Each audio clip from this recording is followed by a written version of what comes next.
Welcome to Laundromat News Today. It is my mother's favorite news anchor in the laundromat industry, Jordan Berry, and I come to you with two pieces of news for this week. News piece number one is that I'm here in beautiful Hawaii. However, I'm about to hop a plane to fly all the way across the country to Orlando to the Clean Show. So number one, if you're gonna be at the Clean Show, make sure we're connecting up.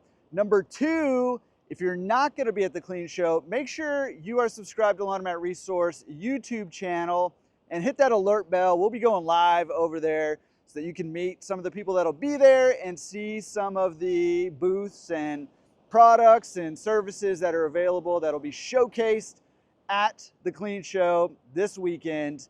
So make sure you do that. Number two piece of news is also event related. Listen, I'm super duper excited that I, along with a good buddy of mine and this week's podcast guest, Ryan Borneman, are hosting the Laundromat Accelerator Hawaii edition in November. We want you there. Listen, I'm gonna acknowledge right off the bat, this is not gonna be for everybody. This is for the people who are serious about laundry. This is not the side hustlers. This is not the people who are trying to make it as passive as possible. We're putting together a room of people who are laundry geeks like us. So if that's you and you are available November 21st to 24th, Laundromat Accelerator Hawaii is probably gonna be for you. So check out laundromatresource.com/Hawaii and join us.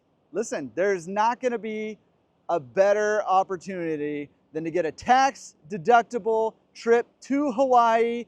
And listen, we're basically guaranteeing your business is gonna be far better off after that event. It's very hands-on. We've got a lot of amazing things planned. You can check it out at laundromatresource.com/Hawaii and then click that reserve now if you are serious about the business. All right, we'll see you there. That is it for the news. We'll see you next week with even more news probably because we'll have a lot to talk about from the Clean Show.